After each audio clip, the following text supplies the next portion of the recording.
আপনাদের অনেকেরই জীবনে হয়তো প্রচুর সমস্যা চলছে।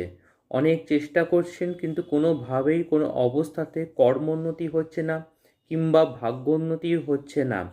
চারিদিক থেকে প্রচুর গোলযোগ আপনাদের ফেস করতে হচ্ছে, অথবা প্রচুর পারিবারিক সমস্যা চলছে, কিংবা প্রচুর দাম্পত্য জীবনে প্রবলেম চলছে, অথবা হয়তো লোন কিংবা ধার দেনায় পুরো ডুবে গেছেন। তাহলে নবরাত্রির সময় এই মন্ত্রটি অবশ্যই করে 10,000 বার জপ করবেন। চেষ্টা করবেন রোজ অ্যাটলিস্ট 1200 বার করে জপটা করতে। মন্ত্রটি হলো নবান্ন মন্ত্র। মন্ত্রটি লিখে নিন। মন্ত্রটি হলো ওং ওং হ্রিং ক্লিং চামুণ্ডাওই বিচ্ছে নমঃ। আবার বলছি, ওং ওং হ্রিং ক্লিং চামুণ্ডাওই বিচ্ছে নমঃ। থার্ড আইতে মা দুর্গাকে কল্পনা করবেন। কল্পনা করে এই মন্ত্রটি জপ করবেন।